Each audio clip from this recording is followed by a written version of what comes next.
Here are just a few tips on teaching rotation to children.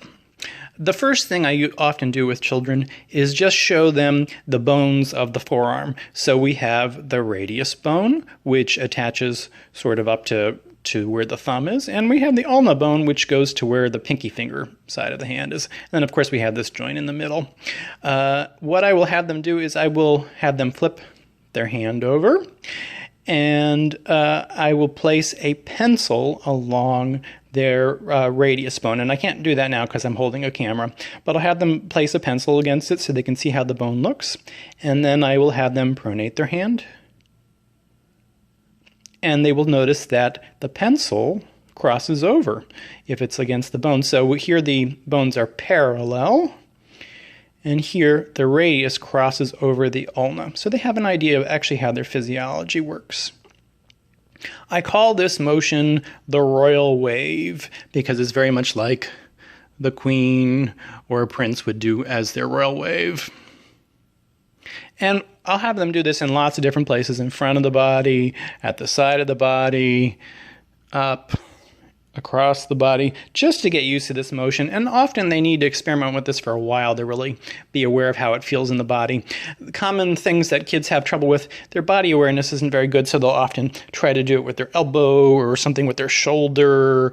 And it's important that they really feel that this motion is just coming from the elbow, and that we're turning the whole unit, our finger, our hand, and our forearm, all in one piece. So nobody's staying behind, nobody's isolated. It's just one motion, almost like there's one bone from our finger to our elbow. And then when I bring this to the piano, after they really have it down, I do not start, as I think is often the case, with, say, a trill motion. This is very hard for kids to feel if it's only over a second. I actually start with things that require large lateral movements, what I call windshield wiper movements of the forearm. So for instance, I might have them do a sixth, and then expand it to a seventh and an octave, and see how well they can do with aiming and feeling this windshield wiper movement along with the rotation.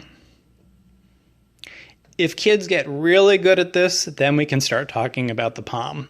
And the palm's a little more complicated. It requires more coordination. But what I show them is there is a very stable part of the palm in the middle of the hand. And then we have a lot of flexibility on the thumb side and on the palm side. And we can use this flexibility to help us lift and drop our fingers.